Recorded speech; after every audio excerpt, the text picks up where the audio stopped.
Hi guys, this video is about how to engage the right muscles, how to get the most out of each movement. The way you place your body is very important. I'm going to start with how to get into the inner thighs, especially the upper inner thighs in a standing position, and then we'll go to some floor work, so join me.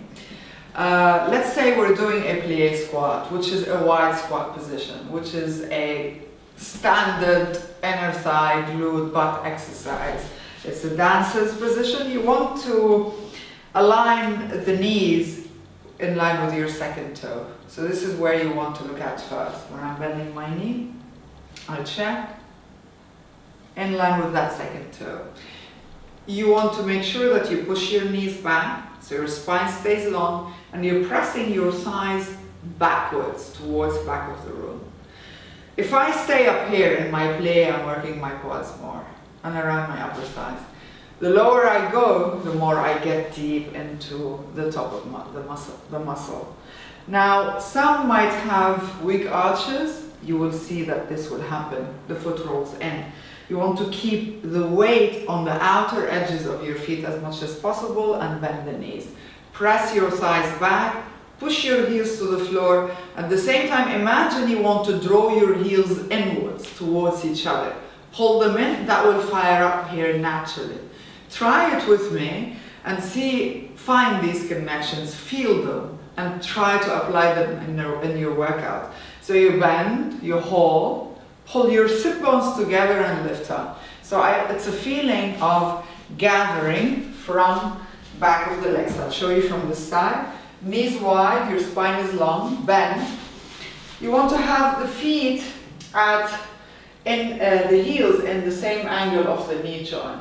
Keep your back long, drop down to a low squat. Inhale, pull the sit bones, draw these muscles towards each other. You see how they connect here? And you lift up. So you're pulling, you're lifting, you're gathering back of the legs. So that's in a squat. And on the floor, so let's say this is your position. We're in that inner thigh segment. The foot position changes what happens up here. So what I would like you to do is every time you push or you lift your leg up, imagine you're lifting from the inner upper thigh. Also, imagine you're pressing a ball with the inner ankle. This will give you that connection to fire up even before you start moving the leg. So you draw your thigh in towards your hip. So that's plugging your thigh bone back in the pelvis. Make sure that your foot is leveled. So not sickling in and doing all these funny things with the toes. Relax your foot. It's a long, soft foot. Press up, hold. When you feel a contraction here, it means you're working. Hold it and drop it down. Now, in a lying down on the front position, and we're doing something like this. Let's say there's a ball here. Some of the exercises I ask you to put a ball. I want you to think of squeezing these 2 points towards each other.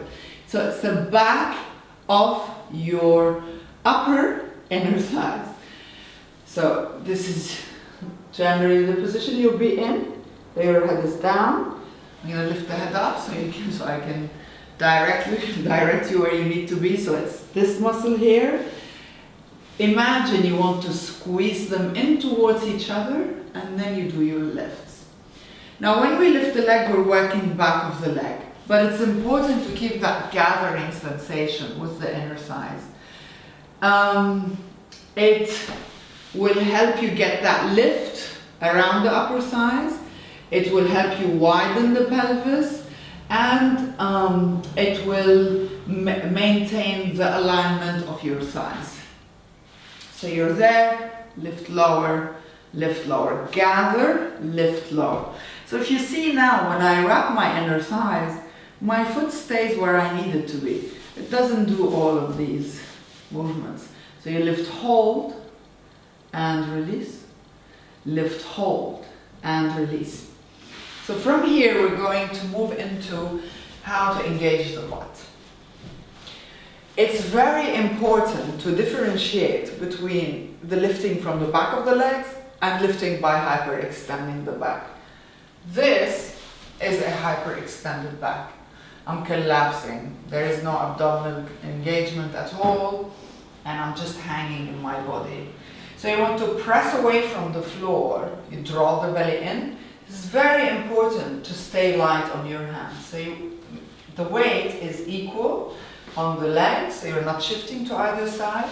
And then let's say I'm going to work my right leg. So once you've lifted that leg, if you feel any tension in your lower back area, it means that you've disengaged somewhere. So what you need to do, you have it at a level where you feel something firing up around here, okay? A connection.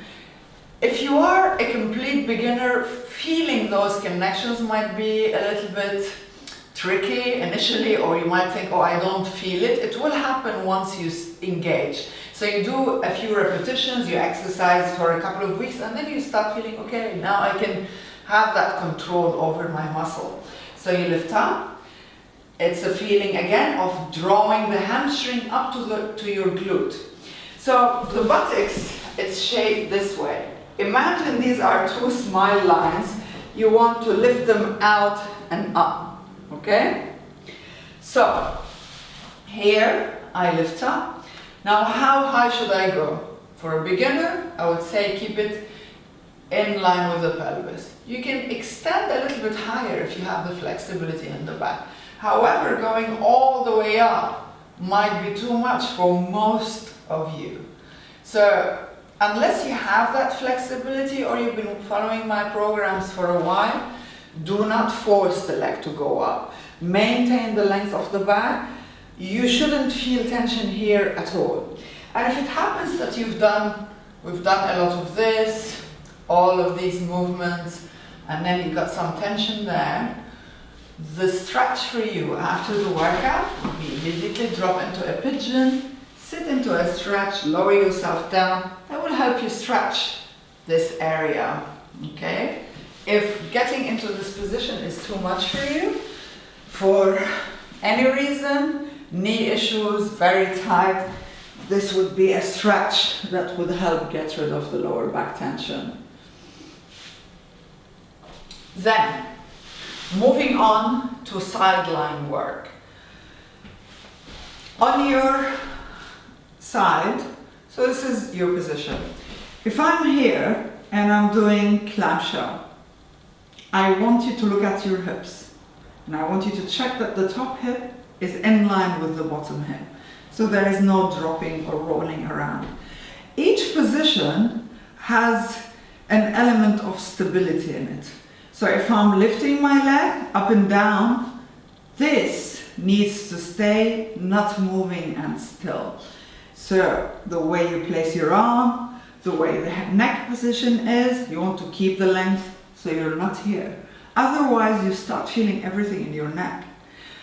Many exercise and they round and they drop. If you drop your top hip backwards, what could happen is you would aggravate your SI joint, your sacrum area, which is here. So in order to avoid that, you keep the range somewhere, wherever it is. Let's say this is how high you can lift. That's okay, as long as you feel the connection here. So you lift, hold, release, lift, hold.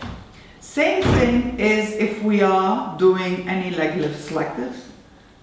Okay, so having the leg long is longer lever, so which means that the pelvis, the stability here will be challenged. Check the alignment and lift and release. Again, I will guide you through the workout where you should feel the connection. If you don't feel it, reset, find the correct alignment, readjust, take a second, get into the position and do it. I found with working with clients, if they don't feel a muscle, I used to add a little bit of weight. Obviously checking that they're moving with the correct placement when they are beginners. Having a resistance or any kind of resistance will make them feel the work. because you're working basically against something. Positioning of your feet. The feet are very important for how you walk, how you stand, how you move around in life. They are the base of your support. You want your weight to be on the base of the big toe, the base of the little toe, and through the center of the heel. You want to create width between the big toe joint and the little toe joint. Avoid any dropping in your arch. You can avoid that by spreading the toes, lift them up, and then place them back down. A few of those up and down, you will find your arch gets alive or gets a lift in it. You try to maintain that. Even if it feels not natural, by repetition it will start becoming your natural. So Pilates placement, for example, heels together, toes apart, that's where you want to be. Your weight, 60% of it is on the ball of the foot. The toes are wide, base of the big toe, base of the little toe. Your chin parallel to the floor, your spine is long, and your arms just drop down to the side. In my videos, there's a lot of talking about how you place your body. But these are extra tips if you want to spend a little bit more time finding your feet or finding your body in space. They can be very beneficial. So make sure you apply them. Make sure you test things. See how you feel. Try it in an exercise. Move a little bit. Just try it. Do a few repetitions and then do your workout. Obviously, the more you train, the more you get used to positioning. You don't need to. It becomes your second nature. Enjoy your workout and let me know if you have any questions about placement or alignment, and I'll be happy to get back to you.